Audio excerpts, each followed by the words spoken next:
The alarm bells rang through the Mars Defense Station like angry wasps. Commander Jake Morrison sat up in his chair, coffee spilling across his desk.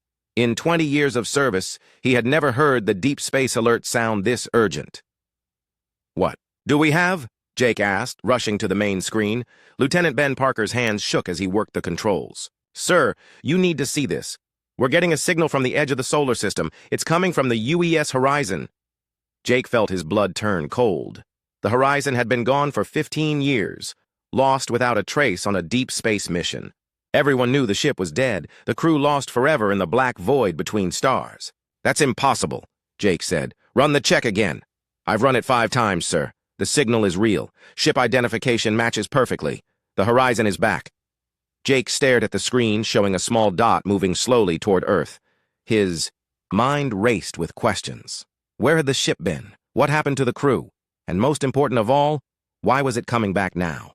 "Send word to Earth Command," Jake ordered. "Tell them we have a situation, and get Captain Blake on the line. If anyone is going out to meet that ship, it should be her." 2 hours later, Captain Lisa Blake stood on the bridge of the UES Sentinel. She was a small woman with sharp eyes and gray hair pulled back tight. Lisa had seen many strange things in space, but this was different. Ships didn't just come back from the dead. "How long until we reach them?" Lisa asked. 6 hours at full speed," answered her pilot, Lieutenant Chris Taylor. "The horizon is moving slow, like it's barely running." Lisa nodded. She had read the files on the missing ship. 200 people had been on board when it disappeared. Scientists, engineers, and explorers looking for new worlds humanity could call home. Good people with families waiting for them to return. "Captain," called out her science officer, Dr. Amy Porter, "I'm reading something odd about the horizon's energy output. The numbers don't make sense." "What do you mean?" Lisa asked. Amy frowned at her screen.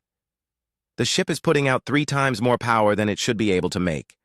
And the energy pattern is different. I've never seen anything like it." Lisa felt a chill run down her back. Space was full of dangers, and ships that came back changed were often the worst kind of danger. The hours passed slowly as the Sentinel moved closer to the horizon. When they finally got close enough to see the ship clearly, Lisa's breath caught in her throat. The horizon looked exactly the same as it had 15 years ago. No damage, no wear from years in space. It looked like it had just left Earth yesterday. "This is Captain Blake of the UES Sentinel calling the horizon. Please respond." Silence filled the radio waves. Lisa tried again and again, but got no answer. "I'm reading life signs," Amy reported. "But very weak. Most of the ship seems empty, but there's something in the medical bay." "Something?" Lisa asked. "I mean someone. One person, alive but not moving." Lisa made her decision. "We're going aboard. Chris, bring us alongside. Amy, you're with me. Everyone else stays here and keeps watch." The docking was smooth and quiet. Too quiet.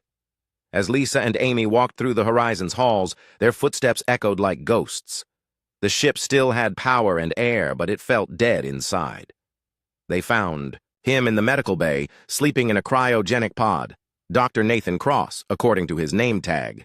Lisa remembered him from the files. The ship's chief scientist, a man who had been 42 when the horizon disappeared. The man in the pod still looked 42. "That's impossible," Amy whispered. 15 years should have aged him, even in cryosleep. Lisa studied the pod's readings. Everything looked normal, but she knew it wasn't. Nothing about this was normal. "Wake him up," she decided. The process took 20 minutes. Nathan's eyes opened slowly, confused and afraid. He looked around the medical bay like he didn't know where he was. "Where is everyone?" he asked, his voice weak and scratchy. "That's what we want to know," Lisa said gently. "I'm Captain Blake. You've been missing for 15 years. Nathan sat up fast, too fast. 15 years? That's not right. We left Earth 3 days ago. I remember we found something big." Amy ran a medical scanner over him. "Captain, his body shows he's been asleep for only 3 days. But that's impossible." "What did you find out there?" Lisa asked Nathan. Nathan closed his eyes, trying to remember. "It was huge, like a moon, but perfectly round, made of metal or something like metal. When we got close, everything went white. Then I woke up here. Lisa and Amy looked at each other. Stories like this usually meant trouble. Nathan, I need you to think carefully, Lisa said. Where is your crew? Where are the other 200 people who were on this ship? I don't know, Nathan said, and Lisa could hear the fear in his voice.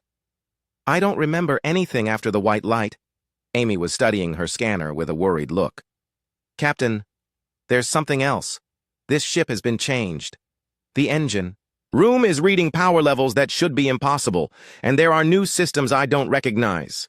Lisa felt her stomach drop. First, a ship returns from the dead with no crew. Then they find technology that shouldn't exist. This was either the best thing that ever happened to humanity or the worst.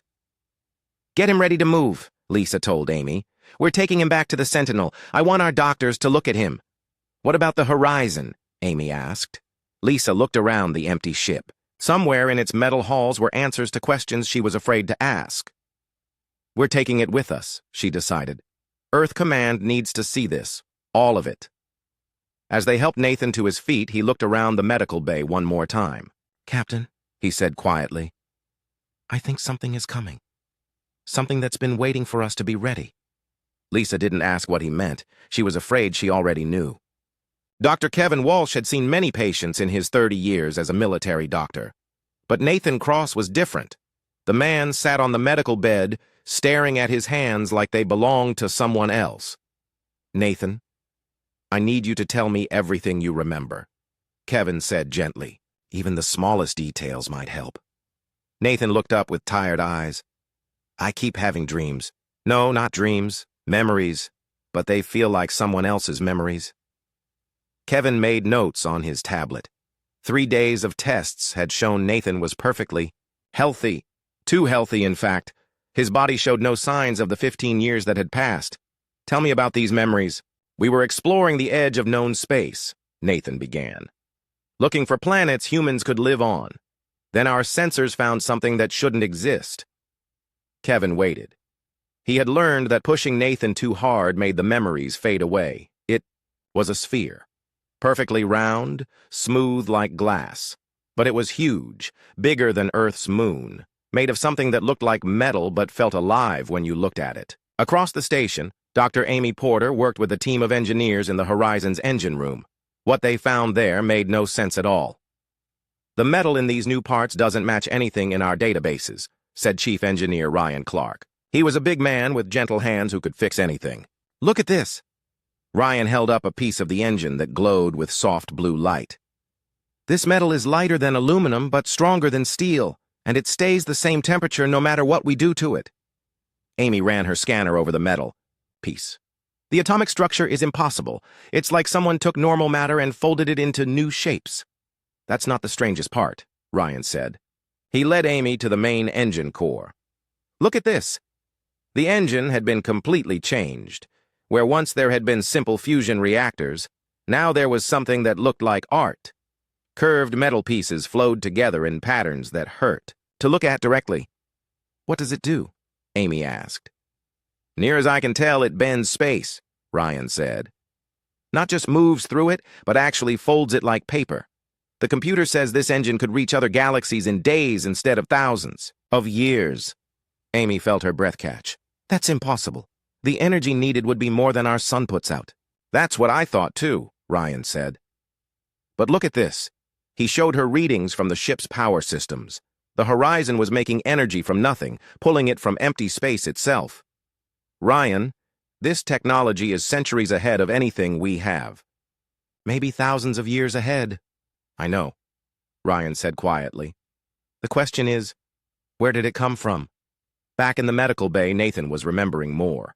Dr. Walsh listened as the memories poured out like water from a broken dam. When we got close to the sphere, our ship stopped working, Nathan said. Not broken, just stopped.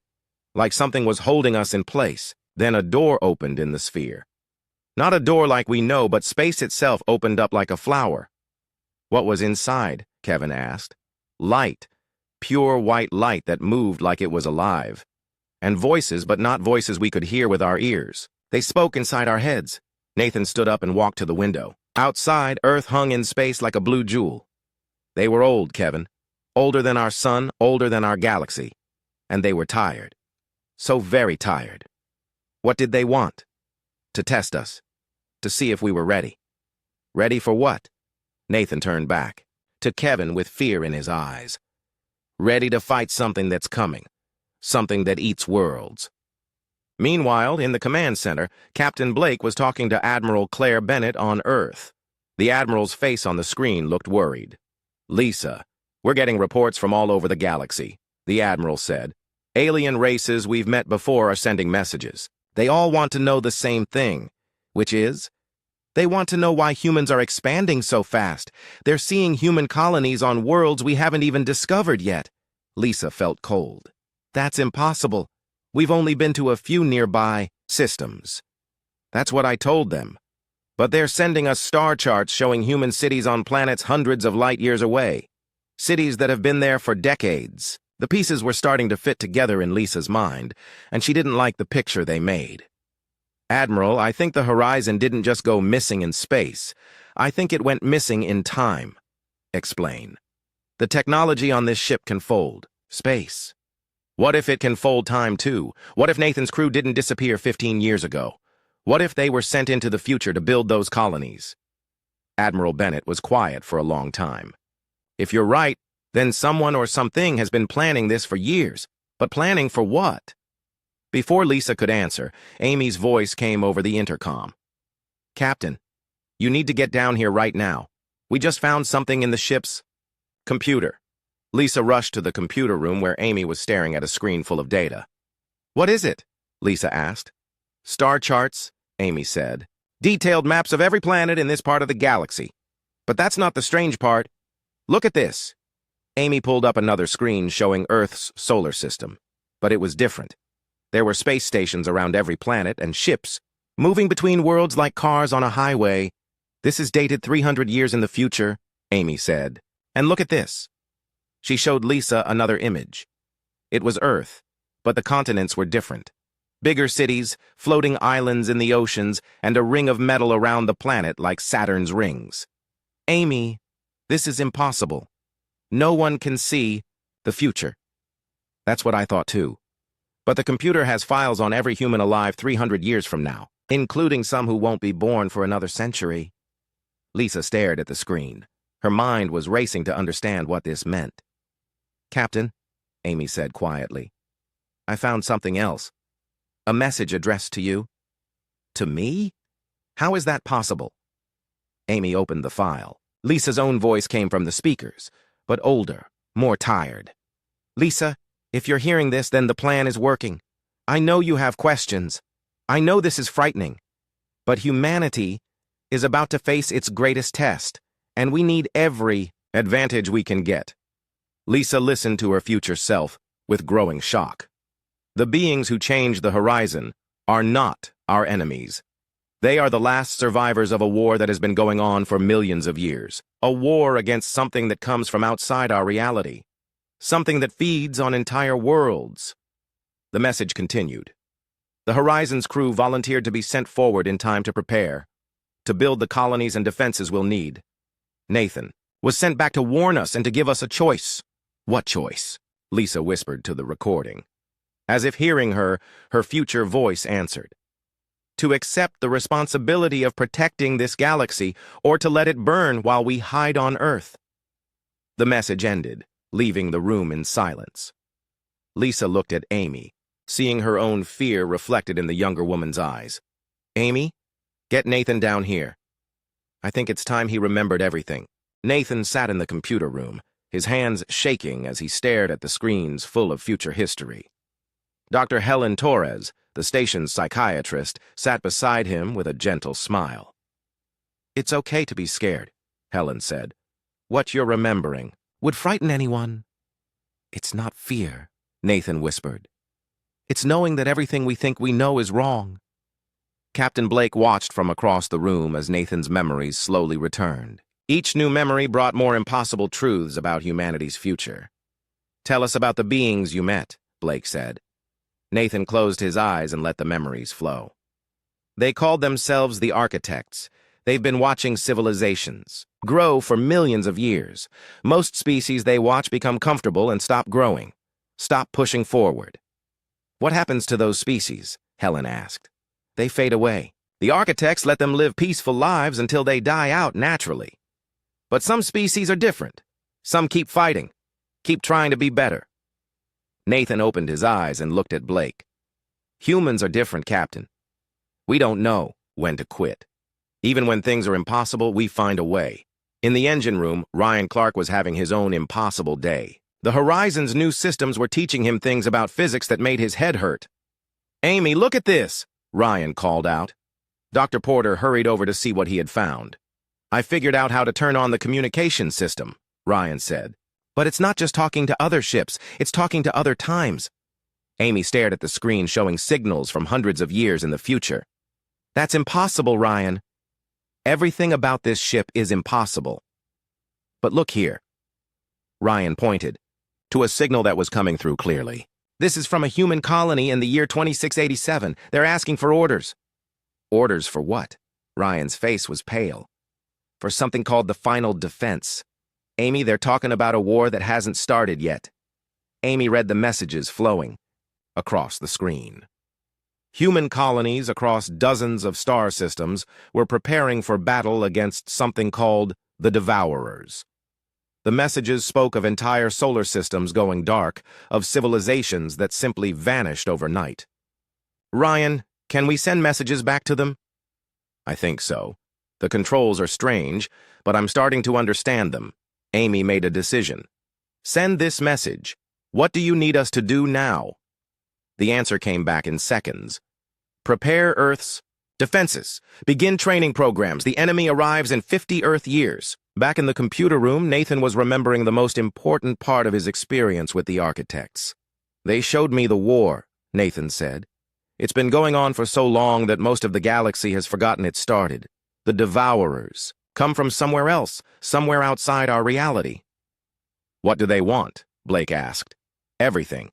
They don't just destroy worlds, they consume them completely. Every atom, every piece of energy. When they're done, it's like the world never existed at all." Helen leaned forward. "Nathan, how do we fight something like that?" "That's why the architects chose us. Every other species tries to fight the Devourers the same way. Big ships, powerful, weapons, strong defenses, but the Devourers are stronger than anything in our reality." Nathan stood up and walked to the window showing the stars. "But humans don't fight fair. We cheat, we improvise, we do things that make no sense to logical minds." "The architects think that might be enough?" Blake asked. "They think it's the only chance the galaxy has." Suddenly, alarms started ringing through the station. Lieutenant Parker's voice came over the intercom. "All senior staff to the command center immediately. We have multiple contacts approaching. From deep space." Blake, Amy, and Nathan rushed to the command center where Parker was staring at his screens in shock. "Captain, I'm reading 12 ships coming toward us from the edge of the solar system," Parker reported. "Whose ships?" Blake demanded. "That's the problem, ma'am. According to their signals, they're all human ships, but their designs don't match. Anything in our databases?" Blake looked at the tactical display. The ships approaching were sleek and powerful, clearly built with technology far beyond what Earth possessed. "Nathan, are these your people? Your crew from the Horizon?" Nathan studied the display and smiled for the first time since he had awakened. "Some of them. Captain, I'd like you to meet the crew of the Horizon. All 200 of them. But how? Is that possible? You were the only one on the ship." "I was sent back alone to deliver the message. The rest of the crew stayed in the future to build what we need. Now they're coming back to help." The lead ship opened a communication channel. A familiar face appeared on the screen. Captain Martin Price, the original commander of the Horizon. But he looked older, weathered by years of hard work. "Hello, Nathan," Martin said with a tired smile. "I hope you explained everything properly." "I tried, sir, but some things you have to see to believe." Martin looked at Blake. "Captain Blake, I presume. Nathan told us about you. We have a lot to discuss and not much time to do it." "What do you mean, not much time?" Blake asked. "The Devourers have noticed our activities. They're sending scouts to investigate. We have maybe 6 months before they arrive at Earth." Blake felt her stomach drop. 6 months? But Nathan said we had 50 years. "That was before we started changing things," Martin explained. Every colony we built, every defense we prepared moved us further up their target list. Earth is now considered a threat. Amy stepped forward. Captain Price, what do we need to do? We need to transform humanity from a single-world species to a galactic civilization in 6 months, Martin said simply. The technology we brought back can do it, but only if people are willing to accept changes they can't imagine. Nathan looked at Blake. Captain, this is the choice the architects gave us. We can try to fight for the galaxy, or we can hide and hope the Devourers ignore us. What happens if we hide? Blake asked. Martin's face was grim. Eventually they find everyone. The only species that survive are the ones that fight back. Blake studied the faces around her. Nathan, young and afraid but determined. Amy, brilliant and curious despite the danger. Ryan, practical and brave. All of them looking to her for answers she didn't have. What exactly are you asking us to do? Blake finally said. Accept help from the future, Martin replied. Use technology that will change everything about how humans live, and trust that ordinary people can become something extraordinary when they have to. Blake thought about her home on Earth, about the billions of people who had no idea their world was about to change forever. And if we refuse, then in 6 months, Earth becomes just another empty space where a world used to be. Blake looked at Nathan. You really think humans can do this? Fight something that has defeated every other species in the galaxy? Nathan smiled, and for a moment he looked exactly like the scientist who had left Earth 15 years ago. Captain, we're humans. We landed on the moon with computers less powerful than a pocket calculator. We split the atom by accident while trying to understand lightning. We've never met a problem we couldn't solve or a rule we couldn't break. The architects have been waiting millions of years for a species crazy enough to try the impossible, Nathan continued. I think they found us. Blake made her decision. Martin, bring your ships in. Let's see what the future looks like. As the advanced human ships moved toward Earth, Blake wondered if they were about to save the galaxy or destroy it. But she knew one thing for certain. Humanity was about to find out what it was truly capable of. President Karen Foster stood in the White House Situation Room, staring at screens showing impossible things. Ships from the future orbited Earth. Technology that could reshape reality sat in laboratories. And somewhere in space, an enemy was coming that could destroy everything. Ma'am, the other world leaders are ready for the emergency conference, said her chief of staff, Colonel Steve Murphy. Steve was a career military man who had seen combat on 3 different planets, but even he looked shaken. How do you explain this to people, Steve? Karen asked. How do you tell the world that everything is about to change? You tell them the truth, ma'am. That we have 6 months to become something we've never been before, or we lose everything we've ever loved. The conference room filled with holographic images of world leaders from every nation on Earth. Prime ministers, presidents, and generals. All looked confused and afraid. Captain Blake appeared on the main screen from the horizon. Beside her stood Nathan Cross and Captain Price from the future. Ladies and gentlemen, Blake began, what I'm about to tell you will sound impossible. 3 days ago we thought we were alone in a mostly empty galaxy. Today we know we're part of a war that has been going on for millions of years. She explained everything. The architects, the devourers, the future colonies, and the technology that could save or damn them all. When she finished, the room was silent for a long moment. Captain Blake, said the Prime Minister of Britain, you're asking us to trust technology from beings we've never met, to fight an enemy we can't understand using weapons that don't exist. Yes, sir. That's exactly what I'm asking. And if we refuse, Captain Price stepped forward. If you refuse, I can tell you exactly what happens. I've seen the records from the future. Earth goes dark in 6 months. No distress signals, no evacuation. Ships, no survivors. One day it's there. The next day there's nothing but empty space. The president of Russia leaned forward. What guarantee do we have that this technology won't destroy us before the enemy arrives? Nathan spoke up. No guarantees, sir, but I've seen what the architects can do. They could have destroyed us already if they wanted to. They need us alive and fighting. Colonel Murphy had been studying reports from the future ships. Ma'am, I've been looking at their military capabilities. The weapons they're carrying could level continents, but they're not aimed at us. They're pointed outward, toward deep space. President Foster made the decision that would change human history. Captain Blake, What do you need from us? Permission to begin immediate construction of planetary defenses, technology sharing between all nations, and most importantly, volunteers for the colony program. Colony program? Asked the leader of Japan. Captain Price answered, We need people willing to be sent forward in time to establish human presence across the galaxy. The more worlds we hold, the harder it is for the Devourers to destroy us all at once. You're asking people to leave their families, their time, forever, the president of Brazil said quietly. Yes, but their sacrifice could save everyone they leave behind. Over the next week, Earth transformed. Factories that had been making cars suddenly started producing strange metal components. Scientists worked day and night to understand technology that seemed like magic. And in recruitment centers around the world, people lined up to volunteer for missions they might not survive. Dr. Amy Porter found herself in charge of Earth's new science division. The job was simple in theory. Figure out how architect technology worked and teach humans to use it. In practice, it was like trying to teach fish to fly.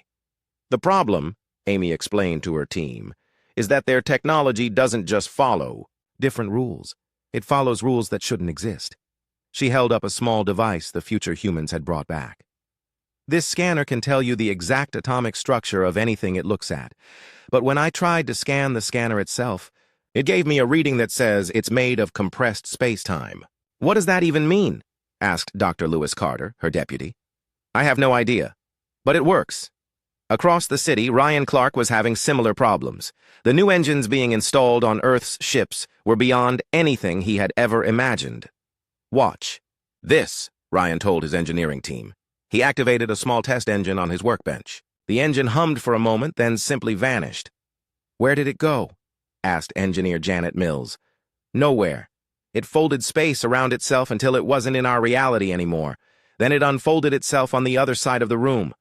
The engine reappeared on another table across the lab. Ryan, that's impossible, Janet said. I know. I've been saying that a lot lately. Meanwhile, Nathan was working with Dr. Torres to unlock more of his memories. Each session brought back more details about the architects and their ancient war. They showed me something else, Nathan said during one session. The Devourers aren't just destroying civilizations randomly. They're looking for something specific. What are they looking for? Helen asked. Information. The architects think the Devourers are trying to learn how to break through into our reality permanently. Right now, they can only send small forces through the barriers between dimensions. What happens if they succeed? Nathan's face went pale. They won't need to destroy worlds one at a time anymore. They could consume entire galaxies in hours. The weight of this knowledge hung over everyone as Earth's preparations continued. Orbital defense platforms were built using technology that bent the laws of physics. Ships were constructed that could cross the galaxy in days. And deep underground, the most important project of all was taking shape. Colonel Murphy stood in a cavern 50 miles beneath the Rocky Mountains, watching as architect technology transformed solid rock into a command center that could survive anything short of a supernova. How deep does this go? He asked the future engineer overseeing construction. All the way to the planet's core, she replied. If Earth falls, this facility can keep fighting for 1,000 years. Fighting with what? She smiled grimly. With the one thing the Devourers can't destroy. Human stubbornness. As the weeks passed, reports came in from the colony volunteers. People who had agreed to be sent forward in time were establishing human settlements on worlds that wouldn't be discovered. For centuries, each new colony was a fortress, a place humanity could retreat to if Earth fell. But the most important work was happening in the minds of ordinary people. Farmers learned to operate terraforming equipment. Teachers became tactical specialists. Children studied star charts of galaxies they might someday call home. President Foster visited the various projects, trying to understand the magnitude of what humanity was attempting. Captain Blake, she said during one inspection, are we really going to be ready in time? Blake looked around at the bustling activity, humans working with technology they barely understood, preparing for a war they had never imagined. Dem. President, 6 months ago, I would have said it was impossible. Now I think impossible is just another word for something humans haven't done yet. And if we fail? Blake considered the question seriously. If we fail, we'll fail fighting. That's more than most species can say.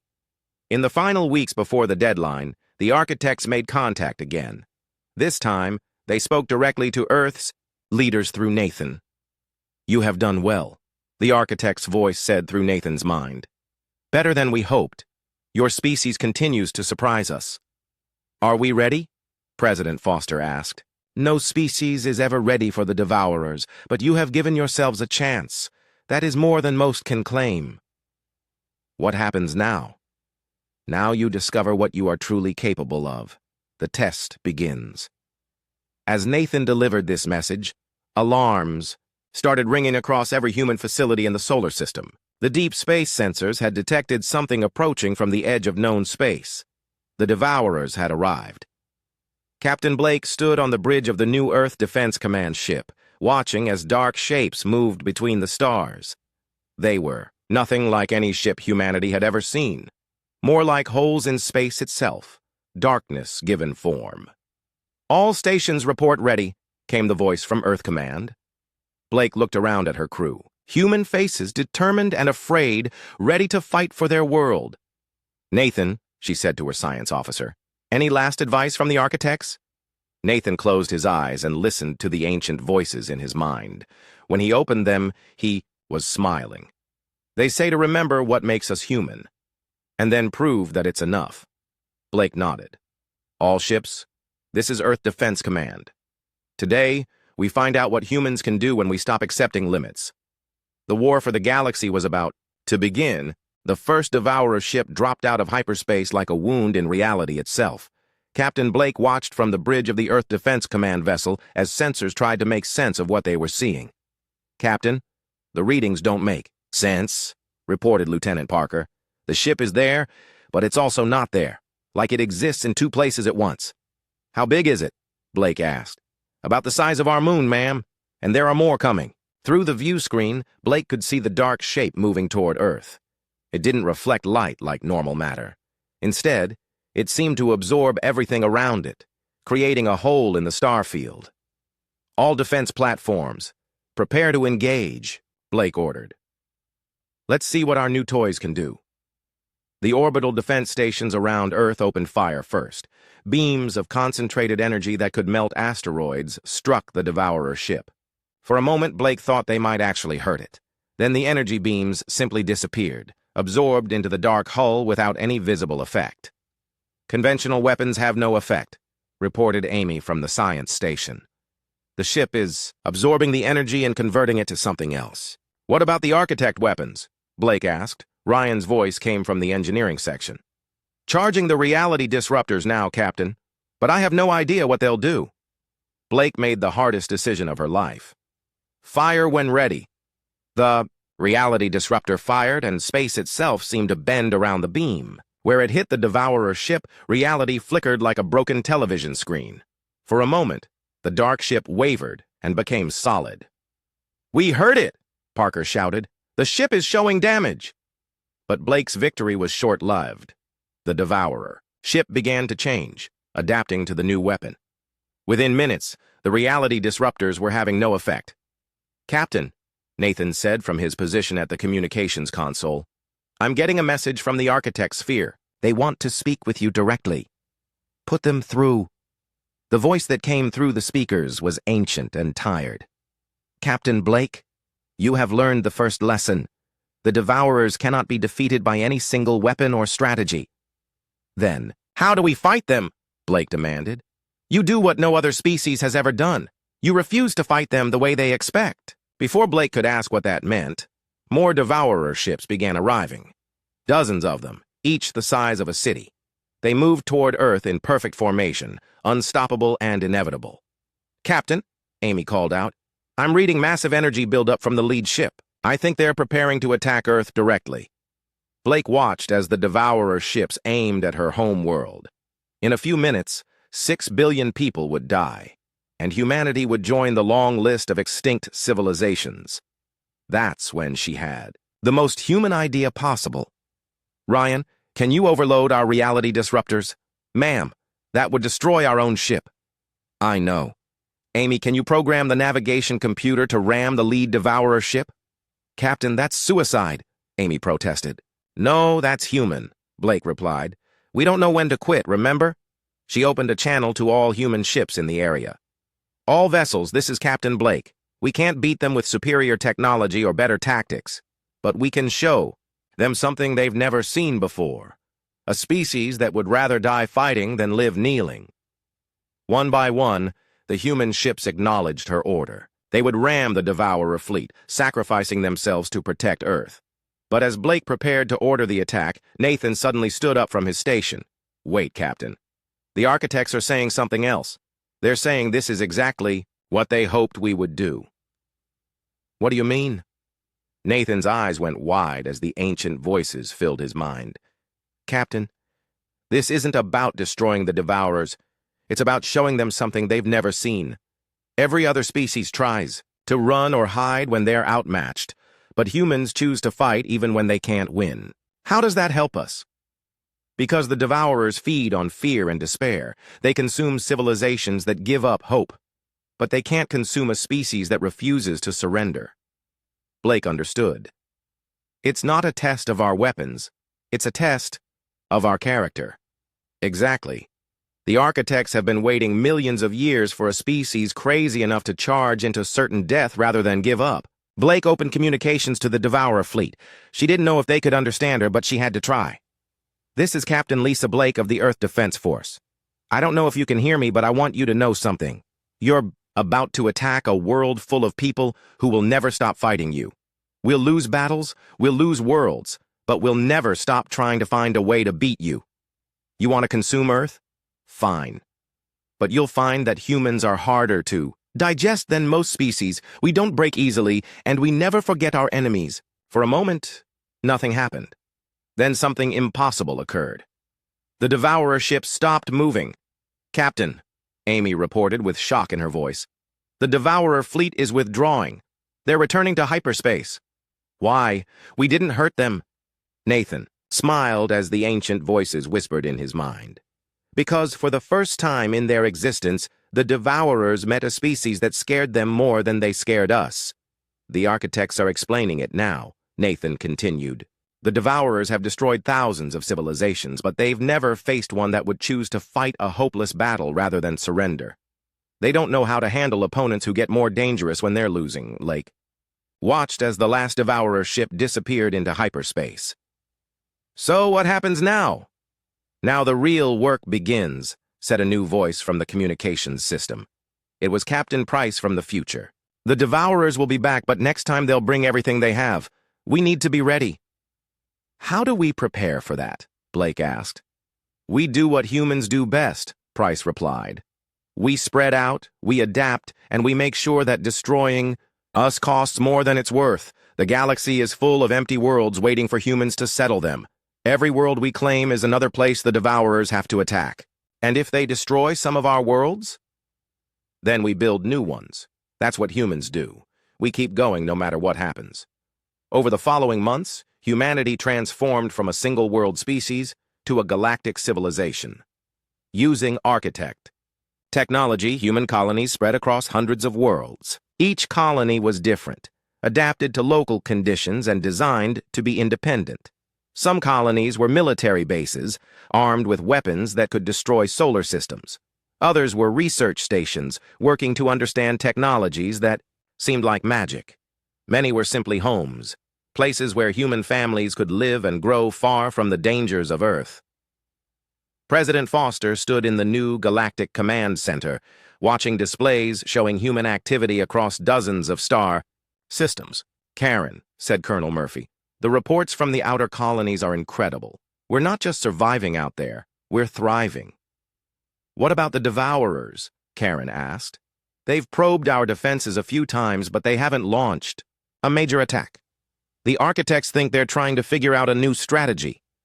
And when they do attack, Murphy smiled grimly, then they'll discover what happens when you pick a fight with a species that considers impossible odds to be a personal challenge. Back on the horizon, Nathan worked with the architects to understand the larger picture. The ancient beings had been fighting the Devourers for so long they had forgotten how to hope. But humans had reminded them that sometimes the best defense was a refusal to give up. "The war is far from over," Nathan reported to Captain Blake. "But for the first time in millions of years, the architects think it can be won." "How?" "By doing something the Devourers never expect. Instead of just defending what we have, we're going to take the fight to them." Blake raised an eyebrow. "We're going to invade their dimension?" "Eventually. But first, we're going to turn every human colony into a fortress that can strike back. When the Devourers come for us, they're not going to find victims. They're going to find warriors. And if we lose," Nathan grinned, "then we'll lose in the most human way possible, by making them regret they ever heard of Earth." Years passed. The Devourers returned several times, testing human defenses and trying to find weaknesses. Each time, they found something they didn't expect. When they destroyed one human colony, 3 more appeared to take its place.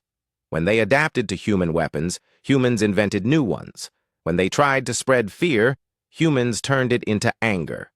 Most importantly, humans began to inspire other species. Civilizations that had hidden from the Devourers for centuries started to fight back. The galaxy became a very dangerous place for creatures that fed on helpless victims. Captain Blake, now Admiral Blake, stood on the bridge of the new flagship, Defiance, watching as human and alien ships worked together to build a massive weapon platform near the galactic core. "Admiral," reported her science officer, "the combined fleet is ready. Representatives from 47 different species are requesting permission to join the assault." Blake nodded. After years of fighting defensive battles, humanity was finally ready to take the war to the enemy. They were going to attack the Devourer home dimension and end the threat forever. "Nathan, any final words from the architects?"